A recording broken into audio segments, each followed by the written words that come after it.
السلام علیکم، میں ہوں عقیل الرحمان اور آج کا جو ہمارا ٹاپک ہے وہ ہے احادیث کی معنی و اقسام۔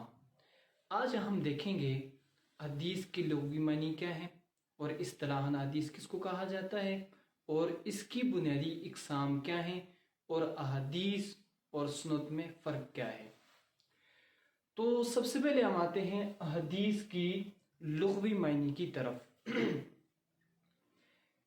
حدیث کی لغوی معنی اگر حدوثاً مصدر سے ہو تو اس کا معنی ہے واقع ہونا، اور اگر حدوثتاً مصدر سے ہو تو اس کا معنی ہے نیا ہونا، اور حدیث جو ہے وہ بات کو بھی کہتے ہیں۔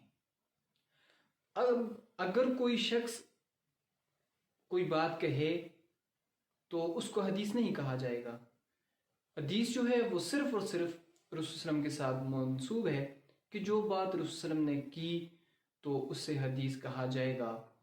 تو یہ حدیث کی لغوی معنی ہے واقع ہونا، نیا ہونا، اور بات کو بھی کہتے ہیں اور سن نوع عمر کو بھی کہتے ہیں۔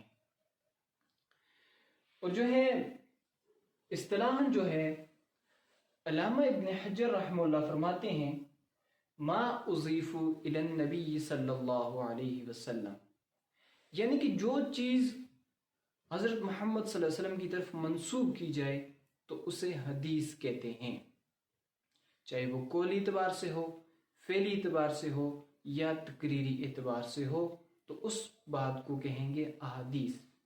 اور اس کے بعد دوسری ڈیفینیشن علامہ شبیر احمد عثمانی رحمۃ اللہ علیہ نے کی ہے۔ وہ کہتے ہیں کہ حدیث کا جو لفظ ہے وہ قرآن مجید کی آیت وَأَمَّا بِنِعْمَةِ رَبِّكَ فَحَدِّثْ سے لیا گیا ہے۔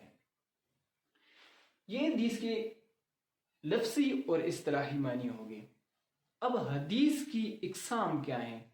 تو حدیث کی بنیادی طور پر جو اقسام ہیں وہ 4 ہیں۔ اس میں حدیث کی جو پہلی اقسام ہے وہ ہے قولی حدیث، دوسری اقسام ہے فعلی حدیث، اور تیسری اقسام جو ہے وہ اس کی ہے تقریری حدیث، اور چوتھی اقسام جو ہے قدسی حدیث، قدسی جسے کہتے ہیں۔ اب جو قولی حدیث ہے اس سے مراد کہ وہ حدیث کہ جو بات رسول صلی اللہ علیہ وسلم نے خود کی ہو، اپنے زبان سے اس بات کو بولا ہو، تو اس کو حدیث قولی کہتے ہیں۔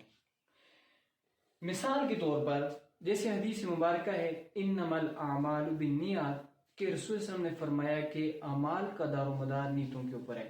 اب یہ رسول اللہ نے خود فرمایا، بات کی، زبان سے اقرار کیا، زبان سے بولا، تو اس حدیث کو کہیں گے حدیث قولی۔ اور قولی جو ہے وہ قول سے بھی منسوب ہے کہ جو بات بولی جائے، زبان سے جس کا اقرار کیا جائے تو وہ حدیث قولی کہلائے گی۔ اب حدیث فعلی جو ہے وہ جو عمل کیا جائے، جس کا فعل کیا جائے، جو کام کیا جائے، تو وہ جو رسول صلی اللہ علیہ وسلم نے کام کر کے بتلایا وہ فعلی حدیث کہلائے گا۔ مثال کے طور پر جیسے رسول اللہ نے وضو کر کے دکھایا، مسواک کر کے دکھائی کہ مسواک اس طرح کرنی چاہیے، تو یہ جو عمل آپ نے کیا ہے تو اس کو کہیں گے فعلی احادیث۔ اور اس کے ساتھ ہے نمبر 3 پر تقریری حدیث۔ اب جو بات کی اور جو عمل کیا اس دونوں کو چھوڑ کر تیسرا ہے وہ بات، وہ کام جو آپ کے سامنے کیا گیا ہو اور آپ نے اس کے اوپر خاموشی اختیار کی ہو، تو اس حدیث کو کہیں گے تقریری حدیث۔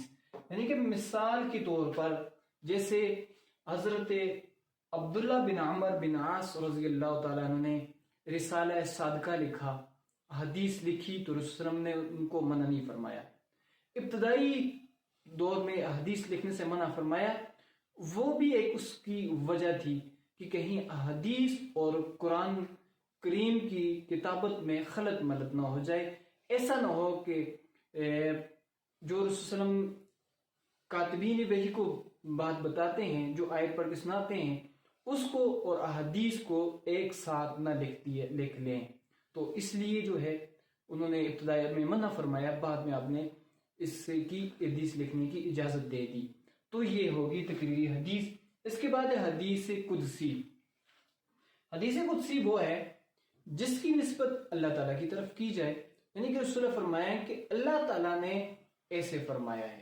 تو جس کی نسبت اللہ تعالیٰ کی طرف کی جائے تو اس کو کہیں گے حدیث قدسی. مثال اس کی یہ ہے کہ جیسے حدیث ہے کہ رسول اللہ نے فرمایا کہ اللہ تعالیٰ فرماتے ہیں. اب رسول اللہ نے نسبت اللہ تعالیٰ کی طرف کی ہے کہ اللہ تعالیٰ فرماتے ہیں کہ اے بندے اتنے گناہ کر کہ زمین سے آسمان کی چھت کے درمیان جو خلا ہے اس کو بھر دے اور ایک مرتبہ جو ہے ندامت سے کہہ دے کہ یا اللہ مجھ سے خطا ہوگی معاف فرما دے تو میں سارے گناہوں کو معاف فرما دوں گا. تو یہ جو حدیث ہے جس کی نسبت اللہ تعالیٰ کی طرف کی گئی ہے اس حدیث کو کہیں گے حدیث قدسی. اب حدیث اور سنت میں فرق. حدیث اور سنت میں فرق یہ ہے کہ جو بات آپ نے کی اس کو کہیں گے حدیث اور جو عمل آپ نے کیا اس کو کہیں گے سنت. یعنی کہ قولی حدیث کو حدیث اور فعلی حدیث کو سنت کہیں گے. تو یہ اس کا مختصر سا جو اس میں فرق ہے وہ واضح فرق ہے کہ قولی حدیث کو حدیث اور فعلی حدیث کو سنت کہیں گے.